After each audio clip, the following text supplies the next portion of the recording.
حضرت عبادہ بن صامت رضی اللہ عنہ کہتے ہیں کہ رسول اللہ صلی اللہ علیہ وآلہ وسلم نے فرمایا، جنت کے 100 درجے ہیں، ہر درجے کے درمیان 100 سال کی مسافت ہے۔ اور عفان نے کہا، آسمان و زمین کے درمیان جتنا فاصلہ ہے۔ فردوس جنت کا بلند ترین درجہ ہے، اس سے 4 نہریں بہہ رہی ہیں، عرش اس کے اوپر ہے، اور جب تم اللہ تبارک و تعالی سے سوال کرو تو فردوس کا سوال کرو۔ حضرت انس رضی اللہ عنہ سے مروی ہے کہ نبی صلی اللہ علیہ وآلہ وسلم نے فرمایا، میں جنت کی سیر کر رہا تھا، اچانک میرے سامنے ایک نہر آئی جس کے کنارے یاقوت کے تھے۔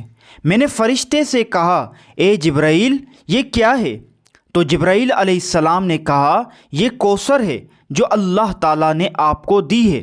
پھر آپ نے اس کی مٹی میں ہاتھ مارا تو وہ کستوری کی تھی۔ پھر میرے سامنے سدرۃ المنتہا کر دی گئی، میں نے وہاں ایک عظیم روشنی دیکھی۔ حضرت انس بن مالک رضی اللہ عنہ سے مروی ہے کہ آپ صلی اللہ علیہ وآلہ وسلم نے فرمایا، 3 آدمی ایسے ہیں جن کی آنکھیں قیامت کے دن آگ نہیں دیکھیں گی، وہ آنکھ جو اللہ کے ڈر سے روئی، اور وہ آنکھ جس نے اللہ کے راستے میں پہرا دیا، اور وہ آنکھ جس نے اللہ کی حرام کردہ چیزوں کو نہیں دیکھا۔